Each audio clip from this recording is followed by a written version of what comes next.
أعوذ بالله من الشيطان الرجيم. بسم الله الرحمن الرحيم. ومن أحسن قولا ممن دعا إلى الله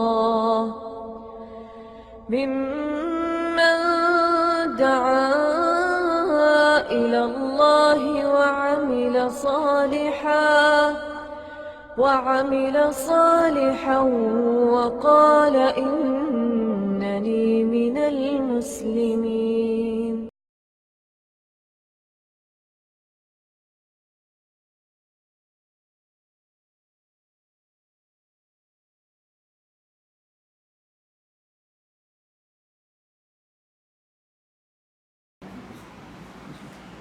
إن الحمد لله نحمده ونستعينه ونستغفره ونعوذ بالله من شرور أنفسنا ومن سيئات أعمالنا.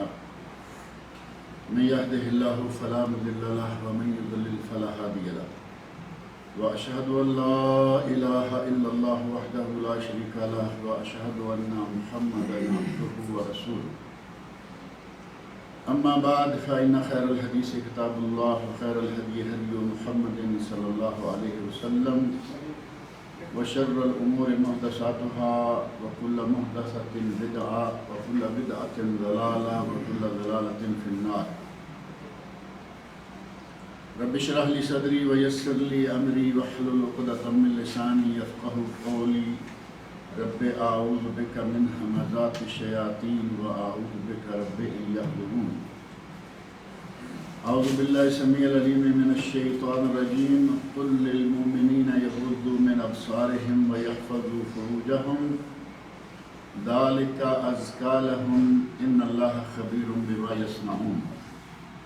وقل للمؤمنات يغضضن من أبصارهن ويحفظن فروجهن ولا يبدين زينتهن إلا ما ظهر منها وليضربن بخمرهن على جيوبهن ولا يبدين زينتهن إلا لبعولتهن أو آبائهن أو آباء بعولتهن أو أبنائهن أو أبناء بعولتهن أو إخوانهن أو بني إخوانهن أو بني أخواتهن أو نسائهن أو ما ملكت أيمانهن أو التابعين غير أولي الإربة من الرجال أو الطفل الذين لم يظهروا على عورات النساء ولا يضربن بأرجلهن ليعلم ما يخفين من زينتهن.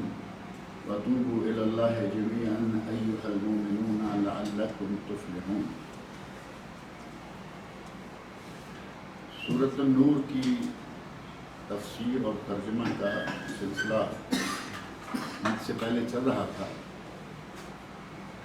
اور سورۃ النور کے بارے میں یہ بات پہلے ذکر کی جا چکی ہے کہ اس میں خواتین سے متعلقہ مسائل جو ہیں وہ بہت زیادہ ہیں. اور یہاں آج جو میں نے ابھی آیات پڑھی ہیں، دو آیتیں پڑھی ہیں، ان میں بھی خواتین سے متعلقہ مسائل ہی ہیں، اور خاص طور پر اپنی نگاہوں کو نیچے رکھنے اور اپنی زینت کو چھپا کر رکھنے کا اسپیشلی حکم ہے. نگاہوں کو نیچے رکھنا صرف خواتین کے لیے ہی نہیں، بلکہ اس معاملہ میں اللہ رب العزت نے مردوں کو عورتوں کو برابر رکھا ہے. یہ نہیں کہ عورتیں نگاہ نیچے رکھیں اور مرد جو ہیں وہ پریشان نظری کا شکار.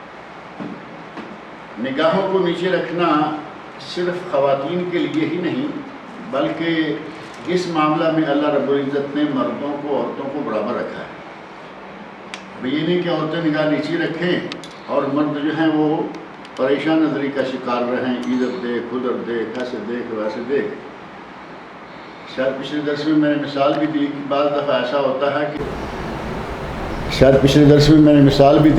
دفعہ ایسا ہوتا ہے کہ یہ ادھر ادھر دیکھنے والوں کی عادت ایسی ہے کہ پاؤں نیچے گڑھے میں گر گئے. اگر صحیح طریقے سے آدمی چل رہا ہو سنت کے مطابق تو آدمی بھی سلامت رہے گا، نگاہ بھی سلامت رہے گی، دل بھی سالم رہے گا. اور اگر اپنی نگاہ پر کنٹرول نہیں ہوگا تو پھر یہی ہوگا کہ کبھی کسی گڑھے میں، کبھی کسی نالی میں، اور نہیں تو کم از کم اس کا دل جو ہے وہ گناہوں کے گڑھے میں گرتا رہے گا۔ اللہ رب العزت نے سب سے پہلے مردوں کو مخاطب کیا، قل للمومنین، مومنوں سے کہہ دو۔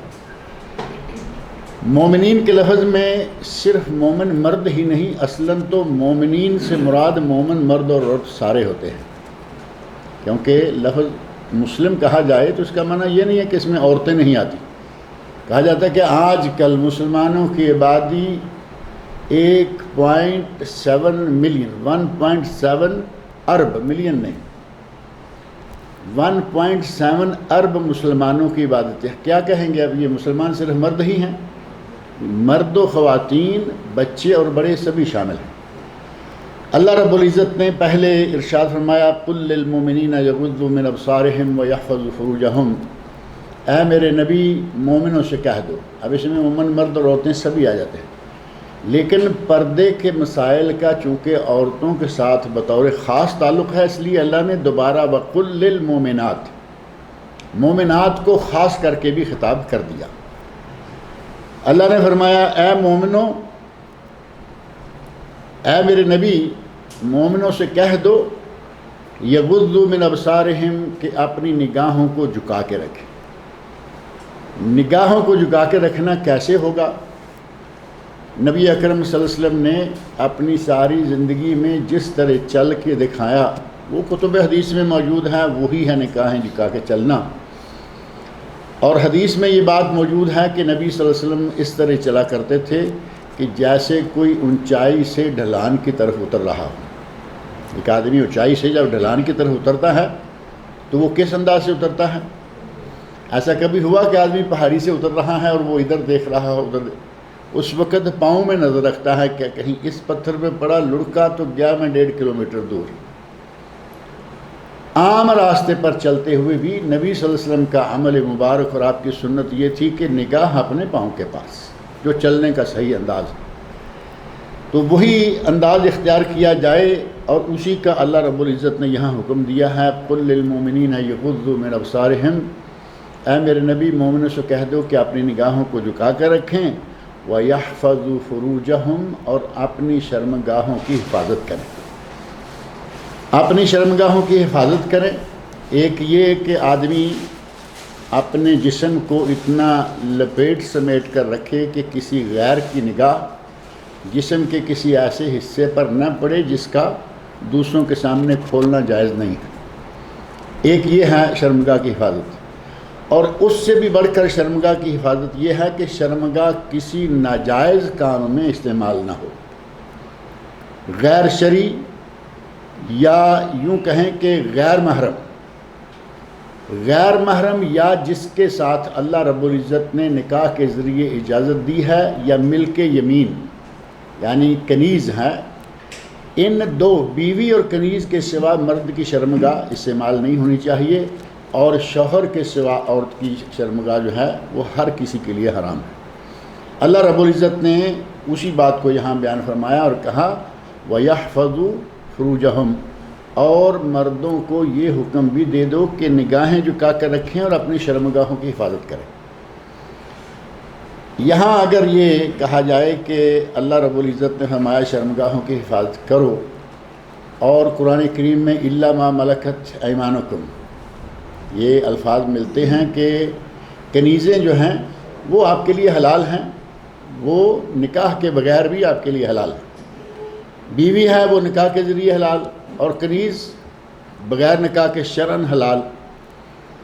اب ان دو جگہوں کے سوا اللہ رب العزت نے ارشاد فرمایا وَمَنِ ابْتَغَىٰ وَرَاءَ ذَلِكَ، ان دو جگہوں کے سوا اگر آدمی کوئی تیسری جگہ تلاش کرتا ہے تو اسے کہا گیا کہ یہ حد سے نکلنے والا، حد سے تجاوز کرنے والا ہے۔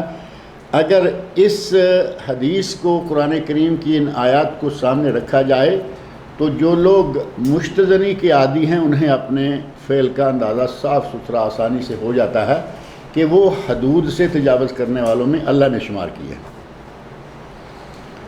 تھوڑا عرصہ پہلے، تھوڑا سے مراد بالکل تھوڑا بھی نہیں، تقریباً 40-50 سال اس بات کو ہو رہے ہیں.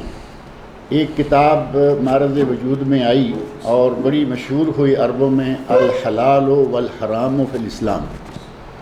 ڈاکٹر یوسف قرضاوی قطر میں ہیں، اصلاً مصری ہیں. انہوں نے کتاب لکھی، اس میں حلال و حرام بڑی تفصیل کے ساتھ، بڑی اچھی کتاب ہے، اس میں بھی کوئی شک نہیں. لیکن عربی کا ایک قاعدہ ہے لکل فارس کبوا، اور اردو میں ہے گرتے ہیں شاہ سوار ہی میدان جنگ میں. جو گھوڑے پہ کبھی بیٹھا نہیں وہ گرے گا کیا؟ جس نے کبھی علم کے میدان میں داخل ہو کے نہیں دیکھا وہ بھولے گا کیا؟ عالم ہیں بڑے مشہور و معروف، اور ان کا تعلق اخوان المسلمین سے ہونا یہ ایک نظریاتی الگ مسئلہ ہے، لیکن علمی اعتبار پہ ان کا عربوں میں بڑا اثر و رسوخ ہے. کتاب لکھی، اور اس کتاب پر علامہ محمد ناصر الدین البانی رحمۃ اللہ علیہ کے جو تخریجی حواشی تھے، انہوں نے اس کتاب کی تخریج کی، تخریج الحلال والحرام. انہوں نے باقاعدہ ایک الگ سے کتاب لکھی. اس میں ڈاکٹر صاحب نے لکھ دیا کہ مشتزنی جائز.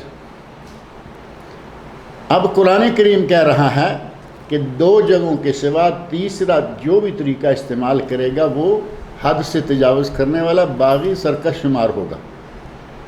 علامہ محمد صالح الفوزان حفظہ اللہ، جو سعودی عرب کے اس وقت بڑے علماء میں شمار ہوتے ہیں، انہوں نے اس کتاب کا باقاعدہ رد لکھا، اور اس میں یہ ایک مسئلہ نہیں تھا، اسی طرح کے کئی اور مسائل تھے جن میں انہوں نے بہت نرم پہلو اختیار کیا اور چھوٹ دے دی، اس کی بھی دے دی، اس کی بھی دے دی. تو وہ باقاعدہ الگ سے پھر ایک کتاب جو ہے نقد الحلال والحرام اس نام سے شائع ہوئی، اور اس کا اردو ترجمہ بھی پاکستان سے فیصل آباد سے شائع ہوا. ضیاء السنہ اکیڈمی والے حافظ محمد اسلم صاحب رحمۃ اللہ علیہ ہمارے ساتھی تھے، فوت ہو گئے ہیں وہ، انہوں نے فیصل آباد سے اس کا اردو ترجمہ کیا. غرض یہ کہ قرآن کریم میں اللہ رب العزت نے جو کہا ہے وَيَحْفَظُ فُرُوجَهُمْ، اپنی شرمگاہوں کی حفاظت کریں. مردوں کو صرف ان 2 جگہوں پہ اجازت دی گئی، بیوی اور دوسری کنیز. کنیز اور بیوی کے سوا شرمگاہ کا استعمال کسی بھی طرح نہ ہو. ذَلِكَ أَزْكَىٰ لَهُمْ، یہ ان کے لیے، مردوں کے لیے یہ پاکیزگی ہے. ذَلِكَ زیادہ پاکیزگی کا باعث یہ ہے کہ وہ اپنی نگاہوں کو نیچے رکھیں اور اپنی شرمگاہوں کو حفاظت میں رکھیں، اپنی شرمگاہوں کی حفاظت کریں. یہی ان کے لیے زیادہ پاکیزگی کا باعث ہے. ان اللہ خبیر بما یصنعون، اور اللہ جانتا ہے جو کچھ یہ کرتے ہیں. یعنی اللہ سے تو کچھ پوشیدہ نہیں ہے، اللہ ہر چیز کو جاننے والا ہے. کسی کا کوئی فعل چھپ کے کرے تو وہ اللہ جانتا ہے، ظاہر میں کرے تو اللہ جانتا ہے. اور چھپ کے کرتے ہیں بہت سارے لوگ، کچھ ایسے کام باہر نہیں کر پاتے، اندر جا کے کر لیتے ہیں. اور کبھی کبھی ایسا ہوتا ہے کہ باہر کرتے ہوئے اللہ سے تو شرم نہیں آتی، اللہ سے شرم آتی ہو تو اندر بھی نہ کرے. باہر کرتے ہوئے لوگوں کے سامنے آ کر یہ کام کرتے ہوئے شرم آتی ہے، کبھی کسی سے ڈر آتا ہے، نہیں کرتے، اندر جائیں گے اب کھل گیا معاملہ، ہمیں تو کوئی دیکھ نہیں رہا. اللہ رب العزت تو دیکھ رہا ہے یا نہیں؟ وہ ہر جگہ ہر کسی کو دیکھ رہا ہے. رات کے درس میں نے یہ بات ذکر کی تھی کہ اگر ہم اللہ رب العزت کو دن رات، روشنی اندھیرے، تنہائی اور کھلے عام ہر جگہ اگر اللہ کو اپنا نگران سمجھنا شروع کر دیں تو ہماری زندگیاں سنور جائیں. ہماری زندگیوں کا بہت بڑا مسئلہ یہ ہے کہ ہم باہر سمجھتے ہیں کہ کام نہیں ہونا چاہیے، اندر ہمارا اپنے آپ پر کوئی کنٹرول نہیں رہتا. اور ایک مثال میں کبھی کبھی دیا کرتا ہوں، مولوی سگریٹ پیتا ہے، مولوی سگریٹ پیتا ہے، آپ اس کو کبھی سڑک پہ پیتا ہوا نہیں دیکھیں گے، کیونکہ اسے معلوم ہے کہ سب کہیں گے لو جی یہ ہمارا امام ہے، یہ ہمارا خطیب ہے، یہ ہمارا واعظ ہے، یہ ہمارا یہ ہے وہ ہے، اور یہ دعا نکال رہا ہے اور اندر جا کے وہ سگریٹ پی رہا ہے. اس کا معنی یہ ہوا کہ اللہ کو نگران مانتا ہے کہاں؟ لوگوں کے درمیان. اور جب اکیلا ہوتا ہے چون بخلوت میروند کارے دیگراں کنند، ممبر پہ کھڑے ہوتے ہیں تو کچھ اور کہتے ہیں، اندر جاتے ہیں تو کچھ اور کرتے ہیں. یہ ہمارا بہت بڑا المیہ اور ہمارا بہت بڑا پرابلم ہے. اللہ رب العزت فرما رہے ہیں ان اللہ خبیر بما یصنعون، جو کچھ کوئی کرتا ہے اللہ اس کی خوب خبر رکھنے والا ہے۔ خبیر کا معنی یہ بھی نہیں کہ وہ عام سی خبر رکھتا ہے، خبیر کا معنی جس کے پاس ہر قسم کی خبر ہے۔ یہاں خبیر ایکسپیرینس کو کہا جاتا ہے، عموماً کہتے ہیں کہ عندہ خبرہ، یعنی اس کے پاس ایکسپیرینس ہے اتنے سال کا۔ اللہ خبیر ہے اور اسے ہر قسم کی خبر ہے۔ ہمارے ایکسپرٹ کہاں تک ہوتے ہیں؟ ایک آدمی انجینئرنگ میں ایکسپرٹ ہے، ایک میڈیکل میں ایکسپرٹ ہے، ایک فلاں میں۔ اللہ رب العزت ہر چیز کی ہر حال میں خبر رکھتا ہے، وہاں کوئی حد نہیں۔ اور یہیں ایک بات اور ذہن میں رکھ لیں، جو ہمارے عموماً کہا جاتا ہے نا، بڑا مسئلہ اٹھایا جاتا ہے۔ پچھلے دنوں ایک وہ کھانا جو ہے حلیم، اس کے بارے میں بڑے زور شور سے مسئلہ اٹھ گیا۔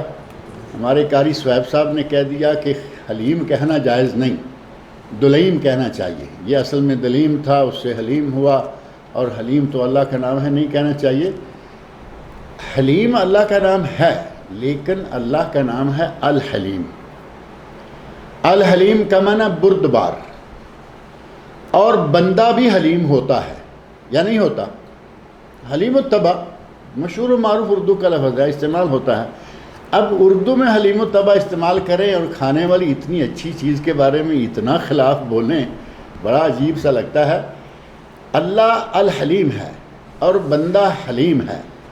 اللہ الرشید ہے، بندہ رشید ہے۔ اللہ العزیز ہے، بندہ عزیز ہے۔ اللہ العظیم ہے اور بندہ عظیم ہے۔ فرق ہے یہ نہیں؟ العلیم الف لام استغراق، یعنی تمام تر عظمتیں اس اللہ کے لیے۔ اور بندہ کتنا بھی عظیم ہوگا، کتنا ہوگا، ایک حد تک، ایک علاقے تک، ایک ملک تک۔ کوئی عزیز ہے تو کتنی دنیا کا عزیز ہوگا یا کتنی دنیا پر عزیز ہوگا، ایک حد ہے۔ لیکن اللہ رب العزت کا جب ساتھ الف لام لگ کے استغراق کا اللہ کا اسم بنتا ہے اسماء حسنہ میں سے، تو وہ بہت دور تک بات چلی جاتی ہے۔ وہی معاملہ خبیر کا ہے کہ یہاں تو ہر کسی کو یہ اس معاملے کا خبیر ہے، یہ اس معاملے کا خبیر، لیکن اللہ خبیر ہے جسے ہر چیز کی خبر ہے۔ ہر چیز کے بارے میں خبر رکھنا یہ صرف اللہ رب العزت کی صفت ہے۔ باقی ہر کوئی اپنے اپنے شعبے، اپنے اپنے ڈپارٹمنٹ کا خبیر ہو سکتا ہے، اس میں کوئی مانت والی بات نہیں ہے۔ آگے فرمایا وَقُلْ لِلْمُؤْمِنَاتِ، جیسے میں نے پہلے ذکر کیا کہ مومنین میں مومنات آتی ہیں، مسلمین میں مسلمات بھی آتی ہیں، لیکن اللہ رب العزت کہیں کہیں باقاعدہ ذکر کر کے ان کا تذکرہ کر دیتا ہے۔ یہاں وہی معاملہ، چونکہ معاملہ پردے کا ہے اور پردہ عورتوں کے ساتھ خاص ہے، فرمایا وَقُلْ لِلْمُؤْمِنَاتِ يَغْضُضْنَ مِنْ أَبْصَارِهِنَّ وَيَحْفَظْنَ فُرُوجَهُنَّ، اے میرے نبی مومن عورتوں سے بھی کہہ دیجئے کہ وہ اپنی نگاہوں کو جھکا کر رکھیں اور اپنی شرمگاہوں کی حفاظت کریں۔ اب مرد بھی نگاہ جھکائے، عورت بھی نگاہ جھکائے تو مسئلہ تو بہت اچھا ہو گیا، یعنی دونوں نے اپنے اپنے طور پر جو ذمہ داری تھی وہ ادا کر دی، اور معاشرہ یقیناً سنور جاتا ہے، معاشرہ خوبصورت ہو جاتا ہے۔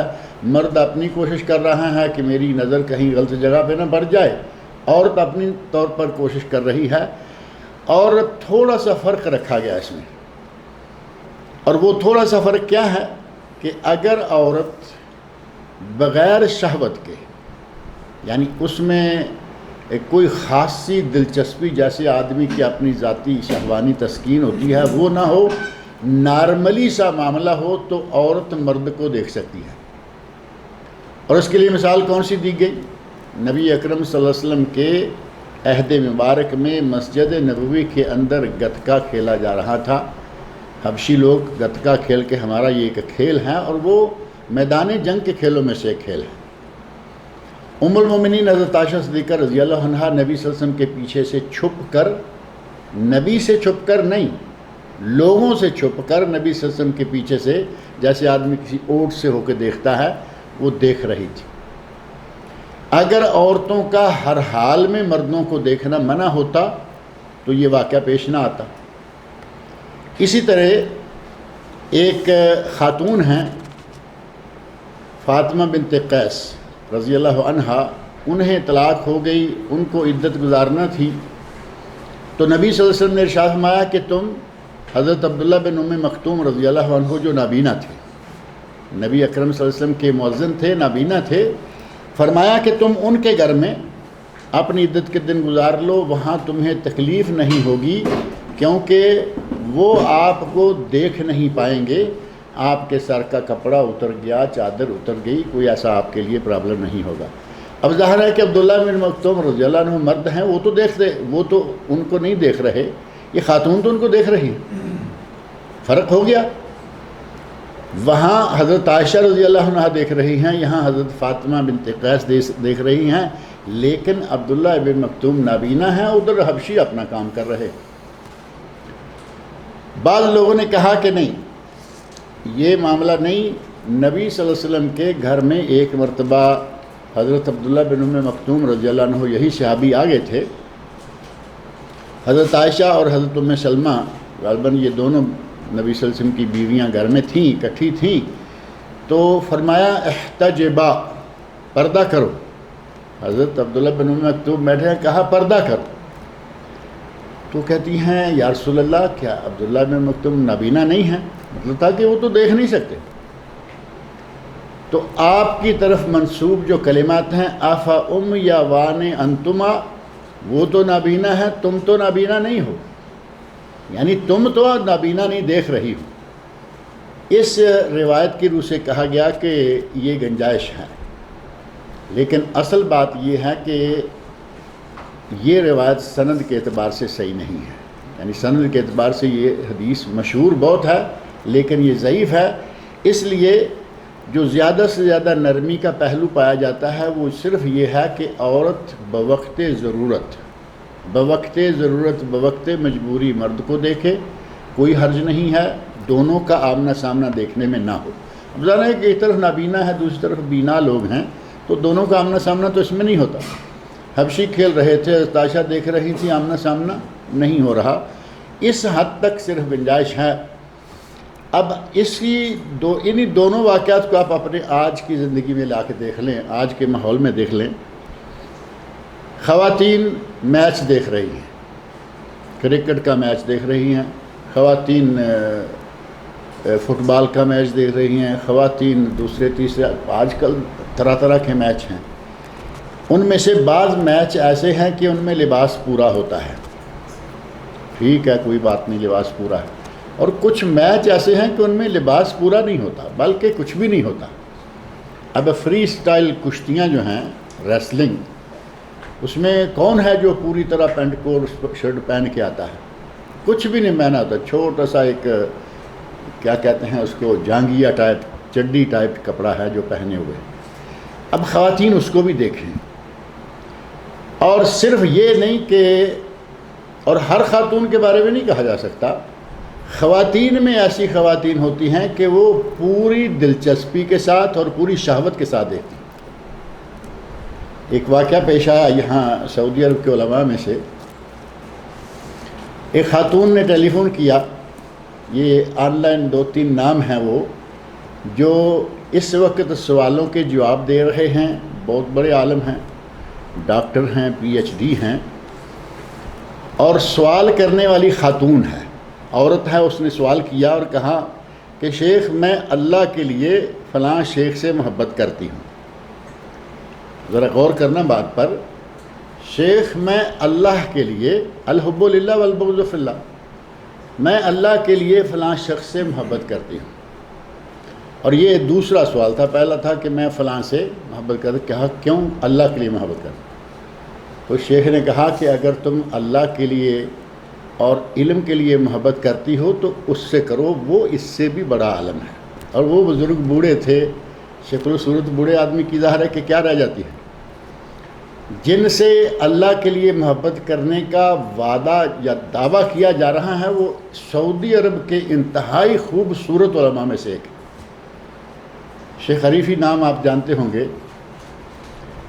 شیخ عریفی عبد الرحمن، ڈاکٹر PhD، عبد الرحمن بن عبدالعزیز عریفی، وہ انتہائی خوبصورت ہیں ماشاءاللہ تبارک اللہ، نوجوان ہیں۔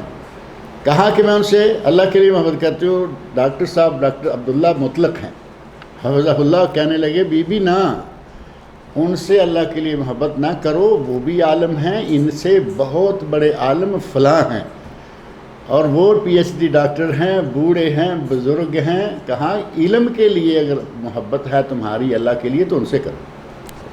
مطلب کیا تھا کہ یہ نوجوان ہیں، خوبصورت ہیں، آپ کی ان سے محبت اللہ کے لیے نہیں ہوگی، اس کے پیچھے کچھ دال میں کالا ہے۔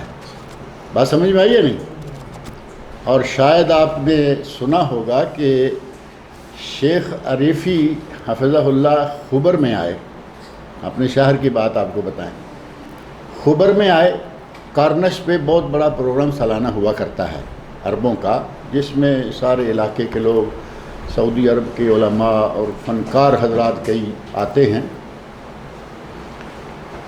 ہیں، معاملہ سب کھلا رہتا ہے۔ اور پچھلے 1 سال ایسا ہوا کہ شیخ عریفی کو بلایا گیا اور عورتوں کا داخلہ منع کر دیا گیا۔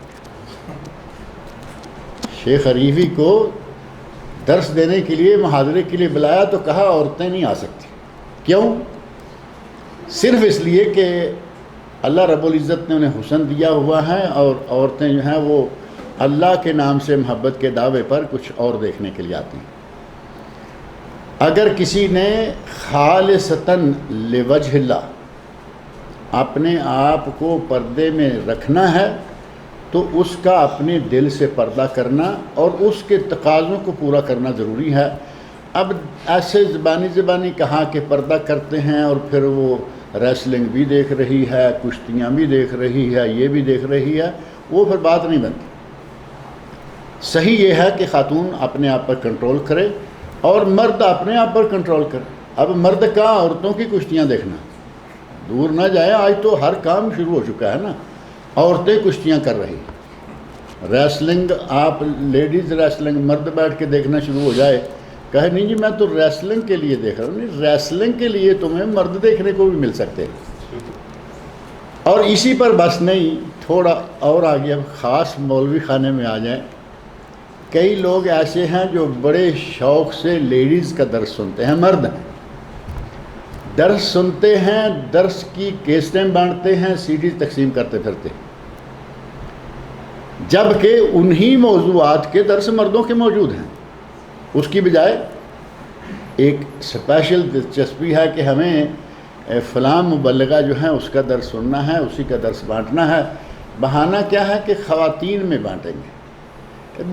یہاں آپ کو دیا جائے درس، آپ ناراض ہوں گے کہ ہمیں بھی انہیں میں شامل کر لیا، لیکن انسان کمزور ہے۔ آپ کو درس دیا، آپ نے جاتے ہوئے گاڑی میں کیسٹ لگا لی کہ سنیں تو گھر میں جانے تک کیا ہوتا ہے۔ تو یہ کمزوری ہے، آدمی سننا کچھ چاہتا ہے اور سن کچھ رہا ہوتا ہے۔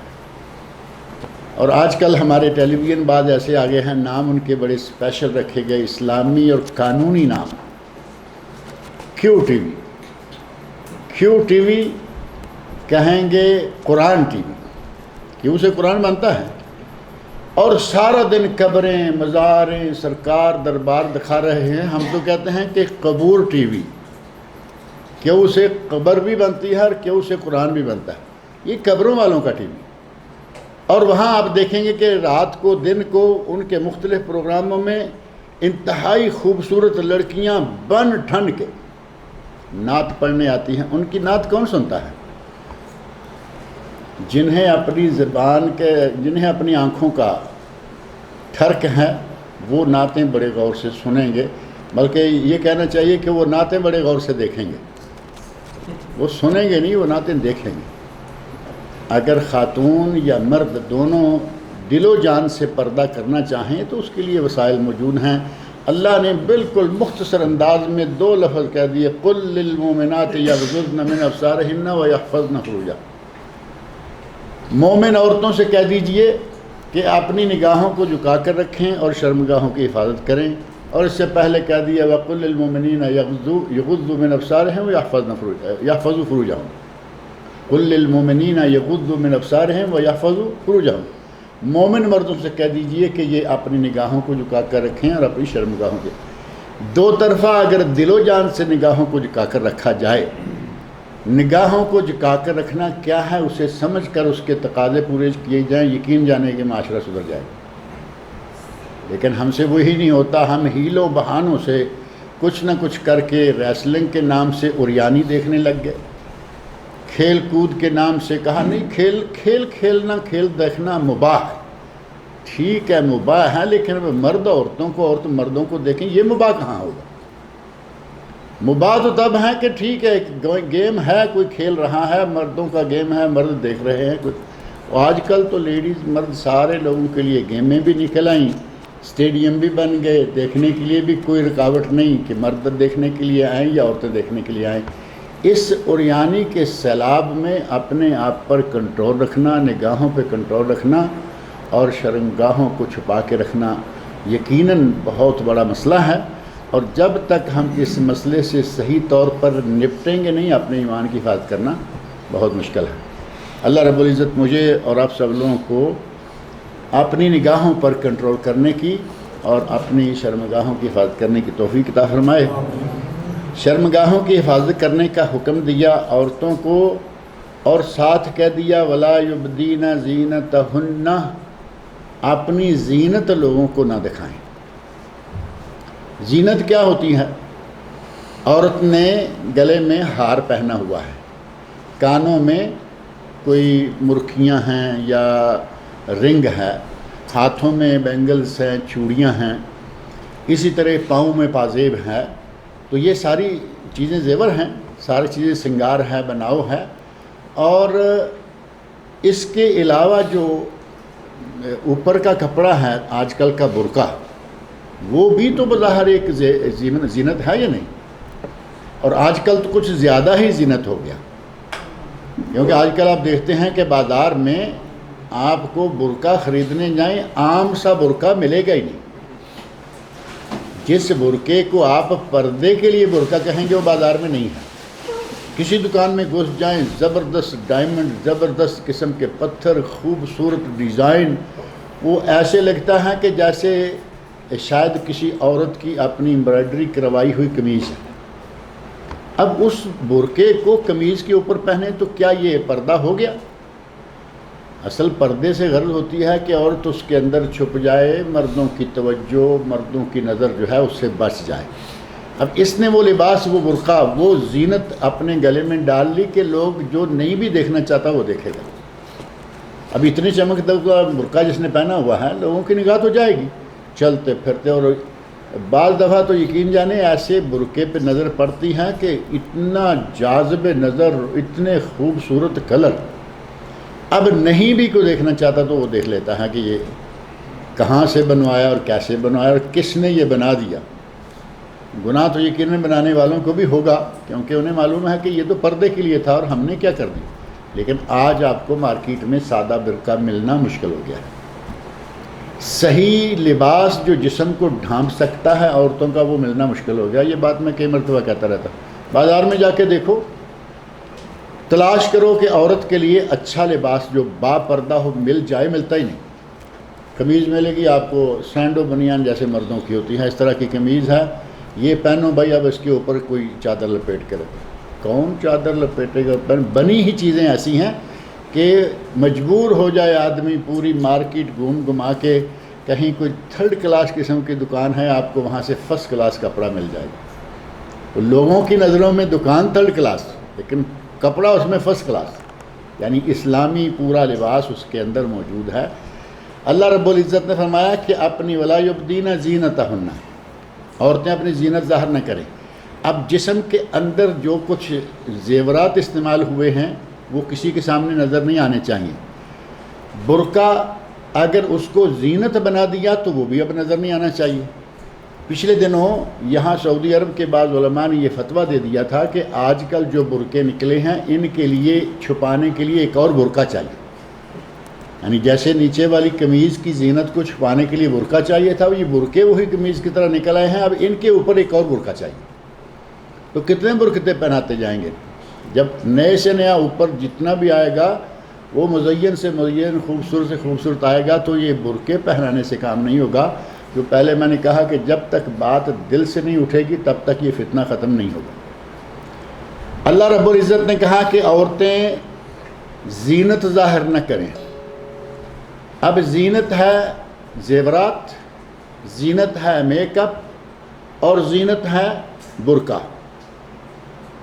اگر سادہ ہے تو وہ پردہ ہے، اگر اس طرح کا ہے تو وہ زینت ہے. جب زینت ظاہر کرنے کی اجازت نہیں ہے تو جسم کے اعضاء ظاہر کرنے کی اجازت ہو سکتی ہے؟ کتنی عجیب بات ہے کہ آج آپ دیکھیں باہر کے ماحول میں، یہاں سعودی عرب کا ماحول ابھی بھی الحمدللہ خیر ہے. آپ خلیج کے کسی ملک میں چلے جائیں، اپنے پاکستان انڈیا سے چکر لگا کے آ جائیں، آپ دیکھیں گے خواتین کا کیا حال ہو چکا ہے. پردے کے نام سے اب دوپٹہ تو میرا خیال ہے ختم ہی ہو گیا ہے. اگر ہے بھی تو وہ صرف پہلے کبھی مرد ایسے چادر رکھا کرتے تھے نا، آدھی آگے اور آدھی پیچھے، پرنا ٹائپ چادر رکھی ہوئی ہوتی تھی. آج کل عورتوں نے دوپٹہ ایسے رکھا ہوا ہوتا ہے. اگر کسی کے پاس ہے تو اول تو وہ رواج ہی نہیں رہا دوپٹے کا. بازو ننگے، نیچے سے ٹانگیں ننگی، سینے ننگے، گردنیں ننگی، سر ننگی. اللہ رب العزت نے فرمایا کہ اپنی زینت کو چھپا کے رکھو. یہ اپنا جسم تک چھپانے کے لیے تیار نہیں ہیں. یہ پردہ کیسے ہوگا؟ اللہ تعالی ہماری خواتین کو بھی ہدایت فرمائے کہ وہ صحیح اسلامی پردہ اختیار کریں. اور یہاں ایک بات اور کر دے، کئی لوگوں کو یہ شیطان کی طرف سے ایک لقمہ دیا گیا ہے. شیطان تو لقمے دیتا رہتا ہے مردوں کو بھی عورتوں کو بھی. عورتوں کو یہ لقمہ دیا گیا کہ یہ مسلمانوں والا پورا سارے جسم کو ڈھانپنے والا، چہرے کو ڈھانپنے والا برقع ہے، میں اگر یہ پہنوں تو مجھے سانس لینے میں تکلیف ہو جاتی ہے. کیا ایسا ممکن ہے؟ میں شیطان کا لقمہ اس کے لیے کہہ رہا ہوں کہ یہ شیطان کا وسوسہ، شیطان کی یہ ایک بنائی ہوئی بیماری ہے. اگر عورت دل سے پردہ کرنا چاہے، آج تک عورتیں پردہ کرتی آئی ہیں، کبھی کسی کا پردے کی وجہ سے سانس نہیں رکا. اب شیطان یہ نیا بہکاوا ڈال دیا جی نہیں اتنا ہم سے نہیں ہوتا، اور پردہ کرنے والی خواتین کا مذاق اڑایا جاتا ہے کہ یہ کس طرح کا پردہ لے کے آ گئی ہیں. وہ اصل میں شیطان اس کے ناک کے آگے ہاتھ رکھتا ہے اور تکلیف محسوس کرتی ہے، اور وہ فوراً اپنا پردہ جو ہے وہ پھینکنے کے لیے تیار ہو جاتی ہے. جی نہیں ہمارا سانس گھٹتا ہے. اور ایک لقمہ اور دیا ہے، لگیا تھا وہ بھی ذکر کر دوں. کہتے ہیں یہ پردہ دل کا ہوتا ہے. یہ بھی بڑا اسپیشل لقمہ ہے شیطان کا. پردہ دل کا ہوتا ہے. اگر دل کا پردہ ہی کافی ہوتا تو کیا ان خواتین میں سے کوئی عورت حضرت عائشہ کے پاؤں کے جوتے کی گرد تک بھی پہنچ سکتی ہے؟ کہاں حضرت عائشہ، فاطمۃ الزہرا رضی اللہ عنہما، اور کہاں صحابیات اور امہات المومنین رضی اللہ عنہن، کہاں وہ خواتین جو اپنے آپ کو اتنے پردے میں رکھیں؟ اور اگر کہا جائے کہ دل کا شیشہ اگر کسی کا پاک تھا تو ان خواتین کا تھا. اس کے باوجود وہ پردے میں رہیں، اور آج کی عورت کہے کہ پردہ دل کا ہوتا. تمہارے اندر پتہ نہیں دل ہے بھی یا نہیں، جس کا پردہ تم یہ مان رہی ہو. ننگا گھومنا اور کہنا کہ پردہ دل کا ہوتا ہے، لگتا ہے کہ سینے میں دل نام کی چیز ہی کوئی نہیں. وہاں شیطان نے کچھ اور چیز کالی کر کے رکھی ہوئی ہے. اللہ رب العزت ہمارے مردوں کو بھی خواتین کو بھی ہدایت دے کہ وہ پردے کے احکام کو مانیں اور ان پر عمل کریں. زینت کو چھپانا عورت کے لیے واجب ہے، لیکن کچھ رشتہ دار ایسے ہیں جن سے زینت چھپانا ضروری نہیں ہے. یعنی زینت چھپانا ضروری نہیں ہے. وہ رشتے جو میں نے ابھی آیت میں پڑھے تھے، کچھ قدر لمبی آیت ہیں، سارے رشتے ذکر کریں گے تو پھر سارا وقت جو ہے ہمارا وہ نکل جائے گا. انشاءاللہ اگلے درس میں ان رشتہ داروں کا ذکر کریں گے جن سے پردہ کرنا ضروری نہیں ہے. اور وہاں انشاءاللہ تعالیٰ وہ بات بھی آئے گی کہ کچھ لوگوں سے پردہ کرنا ضروری ہے، کرتے نہیں. کچھ لوگوں کا پردہ نہیں ہے اور وہاں گھنڈ نکال کے بیٹھے ہو. اللہ تعالیٰ ہمیں قرآن کریم پڑھنے، سننے، سمجھنے اور اس کے احکام پر عمل کرنے کی توفیق عطا فرمائے. ان الحمد للہ والصلاۃ والسلام علی رسول اللہ وعلی آلہ وصحبہ اجمعین ومن تبعہم بإحسان الی یوم الدین. اما بعد، بسم اللہ الرحمن الرحیم. ان ام سلمۃ رضی اللہ تعالی عنہا انہا سألت النبی صلی اللہ علیہ وسلم اتصلی المرأة فی درع وخمار بغیر ازار قال اذا كان الدرع سابغا یغطی ظہور قدمیہ۔ حضرت ام سلمہ رضی اللہ تعالی عنہا بیان فرماتی ہیں، کہتی ہیں کہ میں نے نبی صلی اللہ علیہ وسلم سے پوچھا، یعنی حضرت ام سلمہ رضی اللہ عنہ نبی صلی اللہ علیہ وسلم کی بیوی ہیں، کہتی ہیں کہ میں نے نبی صلی اللہ علیہ وسلم سے پوچھا اتصلی المرأة فی درع و خمار بغیر ازار، کیا عورت دوپٹے اور قمیض میں نماز پڑھ سکتی ہے جبکہ اس نے تہمد نہ باندھا ہوا ہو؟ اب یہاں ذرا اس زمانے کے کپڑے کا خیال ذہن میں رکھیں، آج کے ماحول کی بات اور آج کے ماحول کا کپڑا نہیں ہے۔ اس وقت نبی صلی اللہ علیہ وسلم کے عہد مبارک میں لوگوں کے پاس عموماً ایک کپڑا ہوتا تھا، عموماً ایک، اور کسی کسی کے پاس دو ہوتے تھے۔ جب دو ہوتے تو ایک تہمد اور ایک قمیض ہو گیا، اور جن کے پاس ایک ہی ہوتا تھا ان کے لیے نبی صلی اللہ علیہ وسلم نے پچھلی حدیث سے گزری ہے، آپ نے ارشاد فرمایا کہ اگر کسی کے پاس ایک ہی کپڑا ہو تو وہ کیسے لے، یعنی ایسے جیسے تہمد باندھتے ہیں، یہاں تہمد کو گرا لگا دیتے ہیں، وہ ایسے نہیں لگائے گا، اس کو لا کے یہاں سے پیچھے لے گیا، ادھر والے کو لا کے ادھر پیچھے لے گیا اور یہاں پیچھے گرا لگا دی۔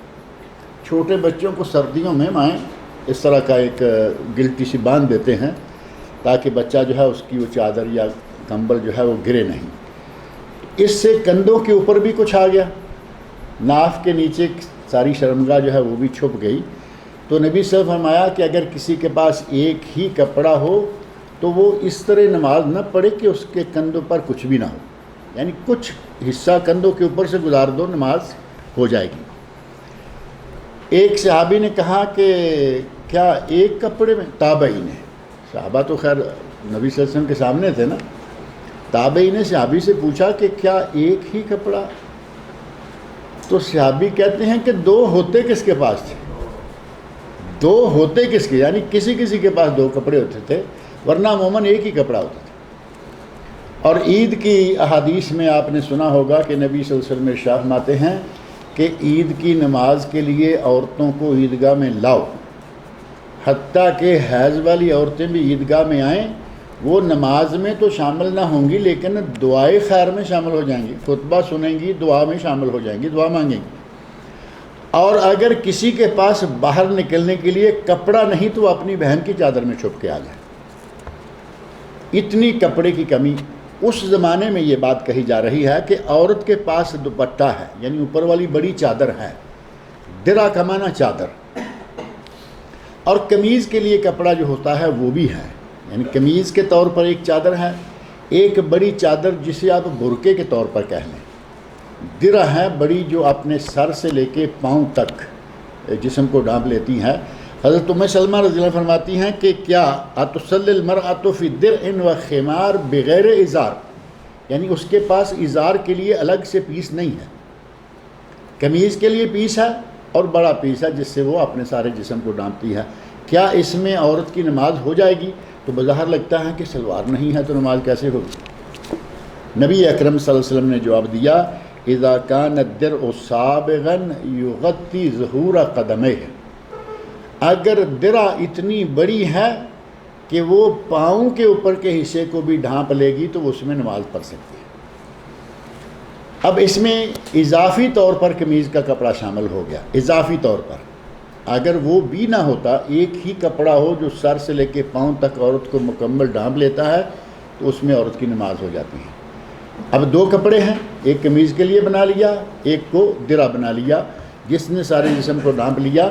آپ نے یہ شرط لگائی کہ وہ درع بھی ایسی نہ ہو کہ اوپر سر سے لے کے نیچے تک گرائی، پنڈلیوں تک آ گئی، نصف پنڈلی تک آ گئی، زیادہ آ گئی لیکن پاؤں ننگے رہ گئے۔ فرمایا نہیں، اگر پاؤں کا اوپر کا حصہ وہ درع ڈھانپ لے تو اس چادر میں عورت نماز پڑھ سکتی ہے۔ زیادہ سے زیادہ کپڑا جتنا ہونا چاہیے عورت کے پاس نماز کے لیے جو پاؤں سمیت اس کے سارے جسم کو ڈھانپ لے۔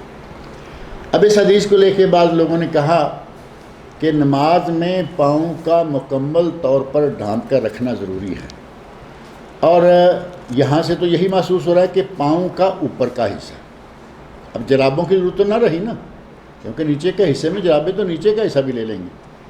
پاؤں کے اوپر کا حصہ تب آ جاتا ہے جب کپڑا سر سے لے کے زمین تک پہنچ گیا, اور اگر پاؤں کے نیچے کے حصے کو بھی شامل کریں گے تو پھر 1.5 بالشت کپڑا اور چاہیے جو زمین پہ لٹکتا رہے, رگڑا جاتا رہے.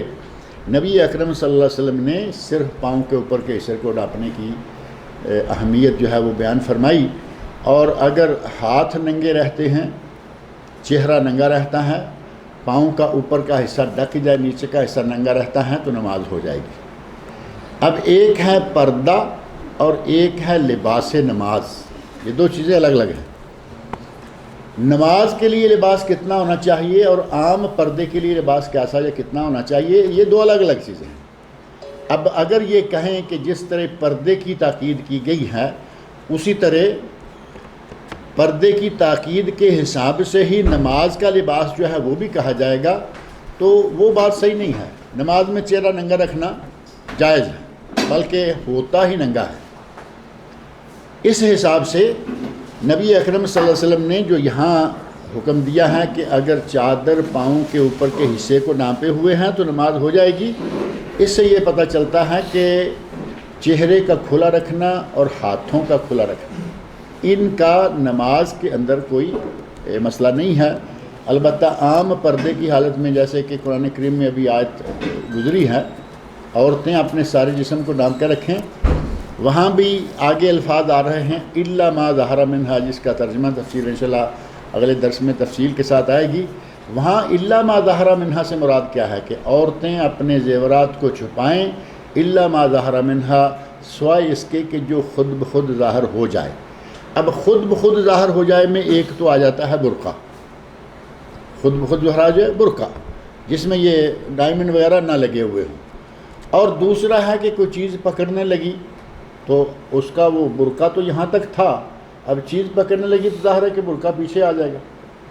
یہ ہاتھ بھی بوقت ضرورت ننگا ہو گیا, کوئی بات نہیں, یہ بے پردگی شمار نہیں ہوگی.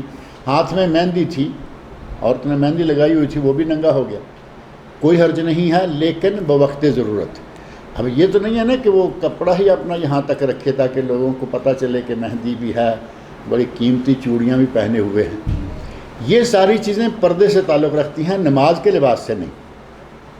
نماز کے لیے جو لباس ہیں اس میں چہرہ, ہاتھ اور پاؤں اگر ننگے ہو جائیں تو کوئی حرج نہیں, لیکن زیادہ مناسب یہ ہے کہ عورت کے پاؤں بھی ڈھانپے ہوئے ہوں, ڈھکے ہوئے ہوں. وعن عامر بن ربیعۃ رضی اللہ تعالی عنہ قال كنا مع النبی صلی اللہ علیہ وسلم فی لیلۃ مظلمہ, ہم ایک انتہائی اندھیری رات میں نبی صلی اللہ علیہ وسلم کے ساتھ تھے. فاشکلت علینا القبلہ, ہم پہ قبلہ جو ہے وہ مشتبہ ہو گیا کہ قبلہ یہاں ہے یا یہاں ہے. یعنی اندازہ اندھیری رات ہو, آدمی کو پتہ نہیں کہ اب شمال جنوب کہاں ہے. اگر بادل وغیرہ ہیں اوپر, وہ قطب ستارہ بھی نہیں ہے جس کو شمال میں سمجھ کے لوگ اپنا قبلہ سیدھا کر لیتے ہیں کہ قطب ستارہ جو ہے وہ شمال میں ہوتا ہے, جو موٹا ستارہ ہے, وہ تو آپ کو سب کو علم ہوگا ہی نا, یا نہیں علم. ستاروں میں سے رات کو کبھی کسی وقت تھوڑا باہر نکل جائیں, یہ تو نارمل چیزیں ہیں, شہر کی روشنیوں میں وہ واضح نہیں ہوتا. تھوڑا باہر نکل کر اوپر دیکھیں, آپ کو ایک ستارہ بہت موٹا نظر آئے گا, چاند جتنا تو نہیں لیکن عام ستاروں سے بڑا, اور وہ آپ یہاں کھڑے ہیں اور وہ آپ کو جہاں نظر آ رہا ہے, یہاں ہے, یہاں ہے, یہاں ہے, جہاں وہ ہے وہ سمجھے کہ یہ شمال ہے, آپ سے شمال یہ ہے, اور اس کے اپوزٹ کیا ہوگا, جنوب, اور یہ ہوگا مشرق و مغرب. یہ قطب ستارہ بھی جب نظر نہ آ رہا ہو, نہ شمال نہ جنوب نہ مشرق نہ مغرب, تو پتہ تو نہیں چلتا نا. اب یہاں نماز پڑھنی ہے, منہ کس طرف کریں, مسئلہ پیدا ہو گیا. صحابی وہی واقعہ بیان کر رہے ہیں, عامر بن ربیعہ رضی اللہ عنہ, كنا مع النبی فی لیلۃ مظلمہ, ہم ایک انتہائی اندھیری رات میں نبی صلی اللہ علیہ وسلم کے ساتھ تھے. فاشکلت علینا القبلہ, ہم پہ قبلہ مشتبہ ہو گیا, ہمیں قبلے کا پتہ نہیں چل رہا کہ کس طرف ہے. فصلینا, ہم نے ایک طرف منہ کر کے نماز پڑھ لی. جیسا کہ قرآن کریم میں بھی یہ بات موجود ہے, اینما تولوا فثم وجہ اللہ, اگر قبلے کا پتہ نہیں چل رہا، کوشش کر کے جتنی بھی آپ کوشش کر سکتے ہیں وہ کر لیں کہ ادھر ہے ادھر ہے ادھر ہے۔ جہاں آپ 1 2 4 لوگوں کی رائے طے ہو جائے کہ نہیں ادھر ہے، ادھر منہ کر کے نماز پڑھ لیں، فثم وجہ اللہ، اللہ کا رخ مبارک وہاں بھی ہے، یعنی اللہ رب العزت نے گویا کہ آپ کا قبلہ وہ قرار دے دیا۔ یہ ہے جب آدمی کو قبلہ نظر نہیں آ رہا، اور اندھیرے میں ایسا ممکن ہوتا ہے کہ آدمی کو سمجھ نہ آئے کہ ہمارا قبلہ کہاں ہے۔ کہتے ہیں کہ ہم نے نماز پڑھ لی، فلما طلعت الشمس، جب سورج نکلا، نماز پڑھ کے تو اب تو معلوم ہے نا کہ ہم نے نماز کس طرح منہ کر کے پڑھی ہے، کوئی صلاح پڑھا ہے، کوئی کپڑا پڑھا ہے، یا بیٹھے ہوئے ہیں ذکر اذکار میں، کیونکہ صحابہ کرام تو ظاہر ہے کہ نماز پڑھ کے ذکر کرتے، 2 رکعتیں سورج نکلنے کے بعد اشراق کی پڑھ کے اٹھا کرتے تھے۔ کہتے ہیں نماز پڑھ کے ہم بیٹھے ہیں، سورج نکلا، اذا نحن صلینا الی غیر القبلہ، تو ہمیں پتہ چلا کہ قبلہ کہیں ہے اور ہم نے کہیں منہ کر کے نماز پڑھی، یعنی قبلے کی طرف ہمارا منہ نہیں تھا، ہماری نماز دوسری طرف ہو گئی۔ فنزلت الآیہ، تو قرآن کریم میں یہ آیت، ظاہر ہے کہ پریشانی ہوئی، نبی صلی اللہ علیہ وسلم بھی موجود ہیں، صحابہ کو، نبی صلی اللہ علیہ وسلم کو اس بات پر پریشانی لاحق ہوئی کہ قبلہ ادھر تھا، ہم نے ادھر منہ کر کے نماز پڑھ لی ہے۔ اسی وقت اللہ رب العزت نے آسمان سے یہ آیت نازل فرما دی، اینما تولوا فثم وجہ اللہ، جدھر بھی منہ کرو اللہ کا رخ مبارک ادھر بھی ہے، ادھر ہی ہے، جدھر تم رخ کرو گے اسی طرف اللہ کا رخ بھی ہے، یعنی شمال میں، جنوب میں، مشرق میں، مغرب میں، آپ نے جس طرف بھی منہ کر کے پڑھ لی، آپ نے اپنی سی کوشش کی۔ اب یہ تو نہیں ہے کہ آدمی اٹھے اور کہے نہیں ادھر ہی ہوگا اور چلو، اپنی حد تک، اپنے وسائل کی حد تک کوشش کریں، اور یہ کوئی بہت اندھیری راتوں میں نہیں ہوتا۔ آپ بعض دفعہ ایسا ہے کہ کسی گھر چلے جائیں، آپ کا گھر نہیں ہے، کسی دوست ساتھی کا گھر ہے، اس نے آپ کو مجلس میں بٹھایا اور کہا کہ مجھے تھوڑا کام ہے، آپ بیٹھیں، میں ڈائریکٹ کھانا لینے چلا گیا، کسی حاجت کے لیے چلا گیا۔ اب آپ کو معلوم نہیں ہے کہ اس کمرے میں قبلہ کس طرف ہے یا نہیں؟ بات کمرے میں پتہ نہیں ہوتا قبلہ کس طرف، اور گھر والا گھر میں ابھی اس وقت نہیں ہے، تو آپ نے کہا کہ بھئی اب کیا کریں؟ اگر تو آپ اپنے اندازہ لگا کے چلو ٹھیک ہے جدھر ہوگا دیکھیں گے، فَإِنَّمَا تُوَلُّوا فَثَمَّ وَجْهُ اللَّهِ، اتنے بڑے مفسر نہ بن جائیں، فٹافٹ تھوڑا انتظار کر لیں، آپ کا بھائی آ جائے، دوست آ جائے، وہ بتا دے گا، نہیں تو یہاں سے تھوڑا باہر نکلیں، دیکھیں آپ کے قریب مسجد ہوگی۔ یہاں تو الحمدللہ بڑی آسانی ہے، کوئی یورپ تو ہے نہیں ہے کہ مسجدیں اور اذانوں کی آواز کو لوگ ترس جائیں، یہاں تو قدم قدم پر مسجدیں ہیں، دیکھیں مسجد کا قبلہ کدھر ہے، اس طرف منہ کر کے اپنا اندازہ ہو جائے گا کہ کمرے میں قبلہ کدھر بنتا ہے۔ اپنی سی کوشش کرنے کے بعد جس طرف بھی منہ کریں گے فثم وجہ اللہ، یہ ہے۔ اب یہ نہیں کہ اٹھے اور اللہ اکبر جدھر بھی ہوگا دیکھا جائے گا، نہیں، دیکھا جائے والے اپنے گلے سے اتارنے والی بات نہیں ہے، مغروں نہیں لانا، بلکہ اچھی طرح سے آپ نے کوشش کرنے کے بعد یہ رویہ اختیار کرنا ہے۔ فعن ابی ہریرہ رضی اللہ تعالی عنہ قال قال رسول اللہ صلی اللہ علیہ وسلم ما بین المشرق والمغرب قبلہ، مشرق اور مغرب کے مابین جتنا بھی حصہ ہے یہ سب قبلہ ہے۔ اب اگر یہ حدیث ہم بیان کریں پاکستان میں بیٹھ کر یا انڈیا میں بیٹھ کر تو فٹ نہیں بیٹھتی، کیونکہ ہمارا قبلہ کس طرف ہے پاکستان انڈیا سے؟ مغرب کی طرف، اور یہاں نبی صلی اللہ علیہ وسلم فرما رہے ہیں ما بین المشرق والمغرب قبلہ، یعنی مثال کے طور پر اب یہ مشرق ہے نا، یہ بحرین ہمارے مشرق میں ہے اور ہمارا بیت اللہ اس طرف ہے مغرب میں، پاکستان انڈیا کا یہی قبلہ اسی طرح ہی ہے۔ اب نبی صلی اللہ علیہ وسلم فرما رہے ہیں کہ اس کے اور اس کے درمیان میں جدھر بھی منہ کریں گے، سیدھا، تھوڑا ایسے تھوڑا ایسے، لیکن اس کے اندر اندر منہ رہے گا تو آپ کا منہ قبلہ میں شمار ہوگا۔ اب ظاہر ہے کہ قبلہ ہر جگہ سے آدمی کہے کہ کوئی وہ لکیر کھینچ کے آدمی لے کے جاتا ہے کہ یہی سیدھی قبلہ کو جا رہی ہے۔ اب یہ ٹیبل ہے، دنیا سمجھ لیے ٹیبل ہے، اور قبلہ یہاں ہے، ایک آدمی یہاں کھڑے ہو کے نماز پڑھتا ہے، اس کا منہ یہاں آ رہا ہے، آپ نے فرمایا قبلہ ہے۔ یہاں والے کا منہ یہاں آ رہا ہے، آپ نے فرمایا قبلہ ہے، کیونکہ یہ مغرب ہے، یہ مشرق ہے، اس کے درمیان سارا قبلہ ہے۔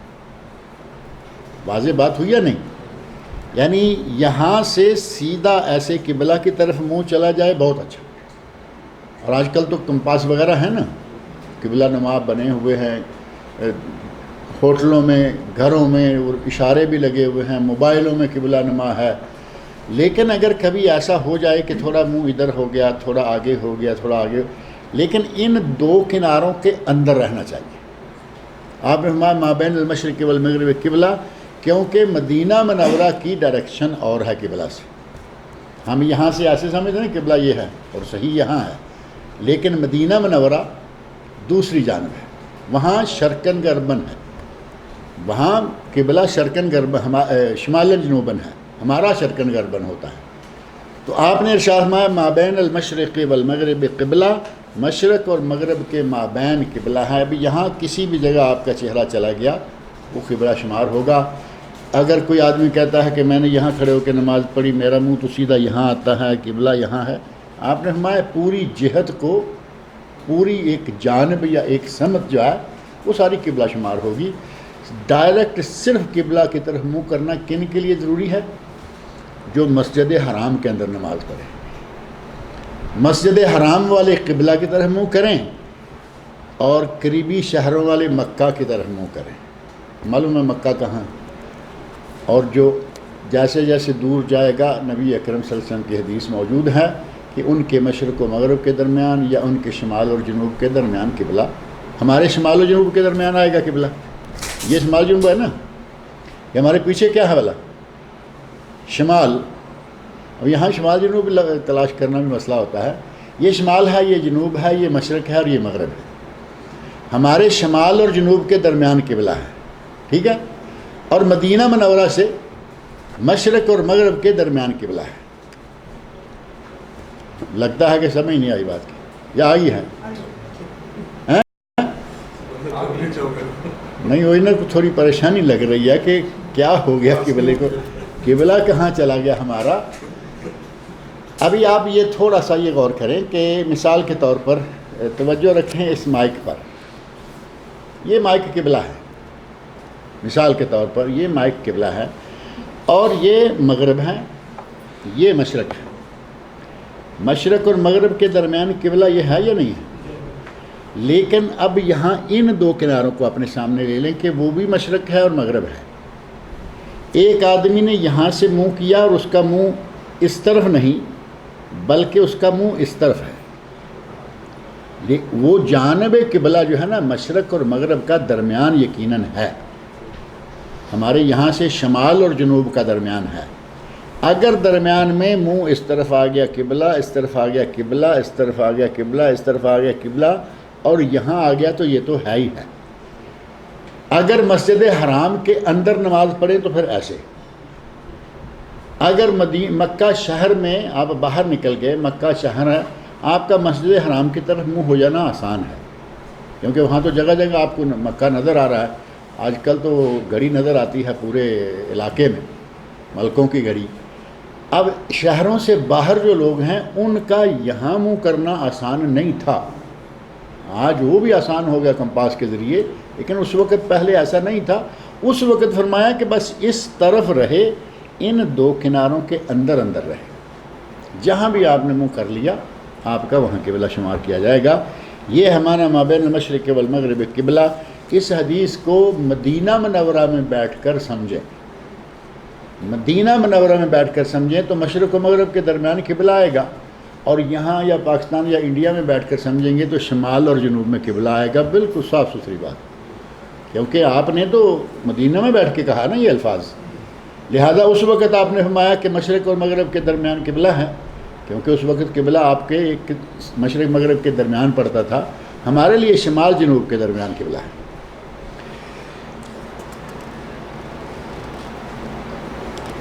وعن عامر بن ربيعة رضي الله تعالى عنه قال رأيت رسول الله صلى الله عليه وسلم يصلي على راحلته حيث توجهت به متفق علیہ. صحیح بخاری اور صحیح مسلم میں حدیث ہے کہ نبی صلی اللہ علیہ وسلم کو حضرت عامر بن ربیعہ کہتے ہیں کہ میں نے نبی صلی اللہ علیہ وسلم کو سواری پر نفل نماز پڑھتے ہوئے دیکھا، سواری پر. اور بخاری شریف میں الفاظ ہیں یومئ براسہ، آپ اپنے سر سے اشارہ کر رہے تھے. یعنی رکوع اور سجدے کا ظاہر ہے کہ سواری کے اوپر بیٹھے ہیں، جس طرح ممکن تھا اسی طرح آپ سر کے ساتھ اشارہ کرتے ہوئے پڑھ رہے تھے۔ وَلَمْ يَكُنْ يَصْنَعُهُ فِي الْمَكْتُوبَةِ، لیکن یہ کام آپ فرض نماز کے لیے نہیں کرتے تھے، یعنی فرض نماز جو ہے سواری سے اتر کر پڑھتے تھے، سواری کھڑی کی، اترے، نماز فرض ادا کی، اور جب نفل کی یا سنت کی باری آئی سواری پہ سوار ہوئے، سواری کا ایک مرتبہ قبلہ کی طرف منہ کیا، اللہ اکبر کیا، اب سواری جانے اس کا راستہ جانے، آپ نماز پڑھتے رہتے، سواری چلتی رہتی جس طرف بھی وہ جائے۔ اب پابندی نہیں ہے کہ وہ سواری آپ کی صرف قبلہ کی طرف ہی رہے۔ اور ابو داود میں حضرت انس کہتے ہیں وَكَانَ إِذَا سَافَرَ فَأَرَادَ أَن يَتَطَوَّعَ، جب آپ سفر کرتے اور نفل پڑھنا چاہتے استقبل بناقتہ القبلہ، آپ اپنی اونٹنی کو ایک مرتبہ قبلہ رو کر لیتے، ظاہر ہے کہ نمازی کا منہ قبلہ ہو گیا، فکبر، تکبیر کہتے، ثم صلی، پھر آپ نماز پڑھتے، حیث کان وجہ رکابہ، آپ کی سواری کا منہ جس طرف بھی ہوتا پھر آپ پڑھتے رہتے۔ ہمارے علماء احناف نے کہا ہے کہ جدھر جدھر سواری جائے ادھر ادھر منہ بھی پلٹنا چاہیے۔ کیا یہ ممکن ہے؟ اب گاڑی میں بیٹھ گئے، آپ ٹرین میں بیٹھ گئے، کار میں بیٹھ گئے، اب وہاں تو نہیں گھوما جائے گا نا، اور اونٹ پہ تو اور بھی مشکل ہے۔ اب کچھ باتیں ایسی کہی جاتی ہیں کہ جو ناممکنات میں سے ہوتی ہیں، یہ اب جہاں جہاں گاڑی یا جہاز یا کوئی اپنا رخ بدلے تم بھی رخ بدلتے جاؤ، کیسے بدلو گے؟ نمازی کو تو پتہ نہیں چلتا کہ اب رخ کہاں جا رہا ہے، اگر نمازی ہے، اور اگر اس کا یہی مسئلہ بنا ہوا ہے کہ نماز بھی پڑھ رہا ہے، دیکھ رہا ہے کہ جہاز کدھر جا رہا ہے اور گاڑی کدھر جائے، تو پھر وہ نماز رک جائے، ذرا بعد میں آرام سے پڑھ لے۔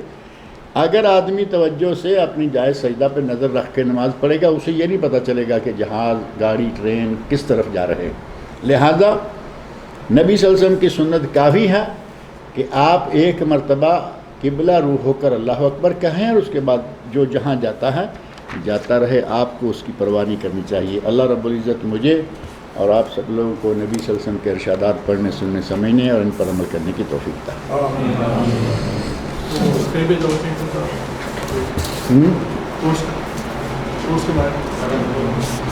ہاں، یہ جو جالیات راکہ ہے نا، یکم محرم سے وہاں ایک کورس شروع ہونے جا رہا ہے تحفیظ القرآن کا، بچوں کو حفظ کرانے کا کورس، اور وہ فری ہے، اس میں کوئی پیسہ وغیرہ بھی نہیں، کوئی فیس نہیں ہے، اور ابھی فی الحال ان کے پاس ٹرانسپورٹ نہیں۔ انہوں نے کہا کہ اگر ضرورت پڑی، لوگ ہوئے، تو ہم ٹرانسپورٹ بھی ایک پوائنٹ پہ مہیا کر دیں گے، یعنی خبر میں ایک پوائنٹ، دمام میں ایک پوائنٹ۔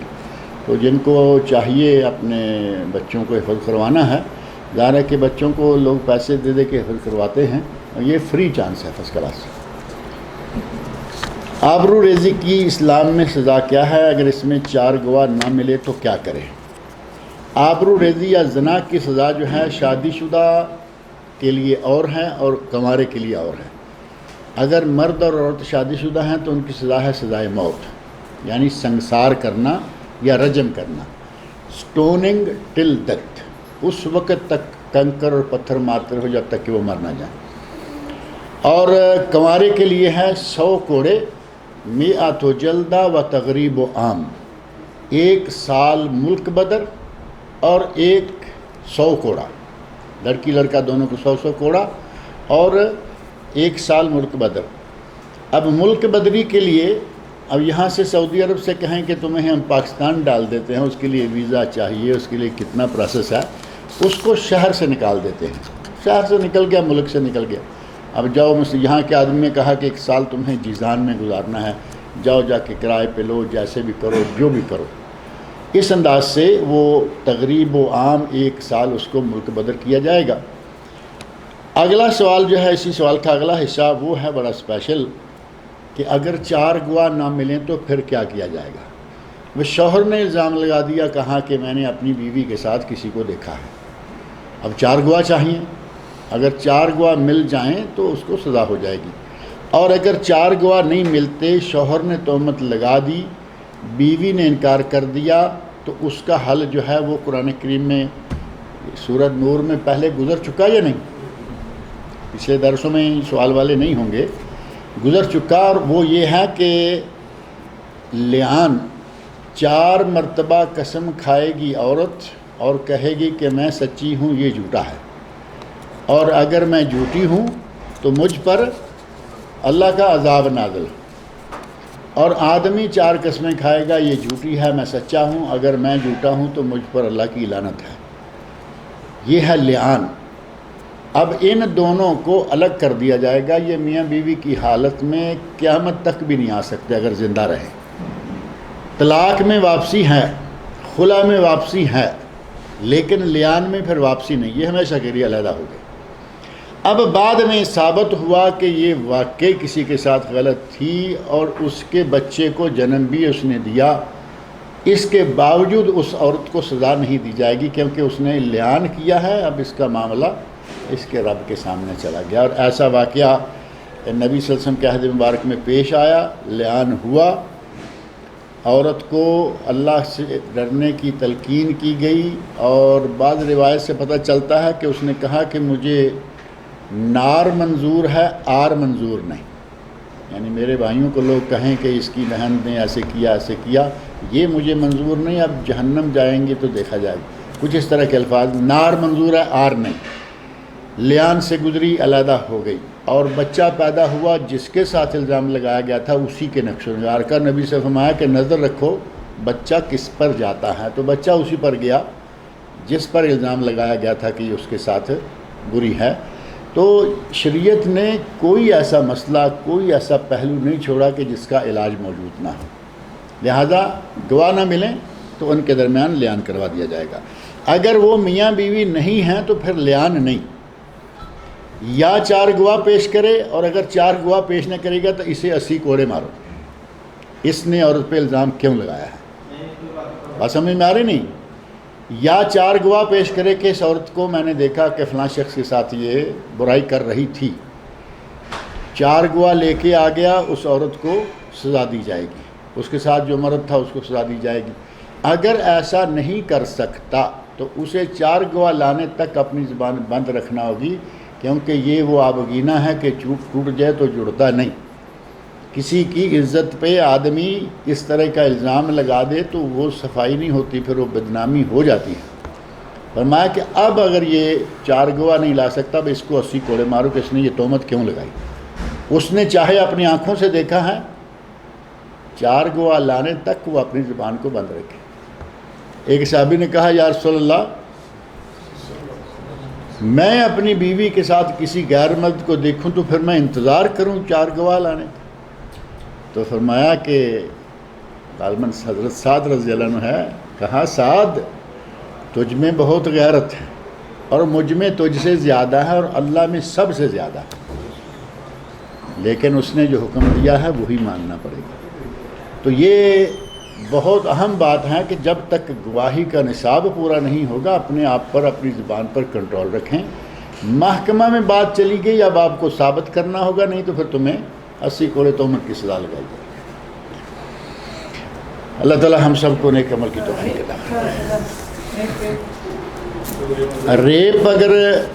ریپ ہے اگر تو انگریزی ریپ، تو اس میں تو کوئی سزا وغیرہ نہیں ہے، کیونکہ وہ کہتے ہیں کہ مرضی سے کریں تو جائز ہے، اور اگر مرضی نہ ہو تو ریپ ہے۔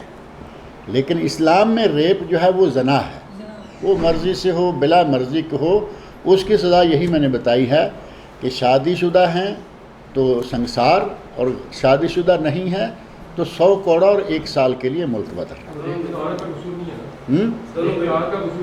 میں نے کہا نا کہ اگر عورت کو جبرن پکڑا گیا تو اس میں عورت جو ہے وہ بری شمار ہوگی، میں اسی لیے تو پہلے کہا کہ انگریزی ریپ نہ ہو۔ یہ اسلام میں زنا جو ہے، اگر زنا دونوں کی مرضی سے ہوا ہے دونوں کو سزا دی جائے گی، اور عورت کو ایک واقعہ ایسا پیش آیا کہ کسی سوئی ہوئی عورت پہ آ کے کسی نے حملہ کیا، زنا کیا اور نکل گیا، ایسی عورت کو سزا نہیں دی جائے گی، لیکن اس کو ثابت کرنا ہوگا کہ اس کا اس میں کوئی صورت شامل نہیں ہے۔ اور اگر دونوں اکٹھے مل کے گئے ہیں اور کہیں جا کے کسی ہوٹل میں رہ رہے ہیں، ماں باپ کو پتہ نہیں، اور پھر کہے کہ مجھے ایسے لے گیا تھا، ایسے ویسے ہوٹل میں جانے کی تمہیں کیا ضرورت تھی غیر محرم کے ساتھ؟ تو وہ ظاہر ہے کہ اس میں عورت کی رضا جو ہے وہ شامل ہوتی ہے۔ اب بچنے کے لیے ٹھیک ہے، پروف کرے کہ میرا کوئی قصور نہیں تھا، تو مجھے یہ اٹھا کے لے گیا گھر سے، ٹھیک ہے، اس کو سزا جو ہے وہ نہیں دی جائے گی۔ اس سے جو زنا سے اولاد ہوگی وہ ماں کے نام سے رہے گی۔ آپ نے فرمایا الولد للفراش وللآخر الحجر، بچہ فراش کا یعنی جس بستر پر پیدا ہوگا بچہ اس کا، اور جو زانی ہے اس کو پتھر مارے جائیں گے، شادی شدہ ہے تو پتھر مارے جائیں گے، اگر کنوارا ہے تو اس کو 100 پھوڑے اور 1 سال ملک بدر۔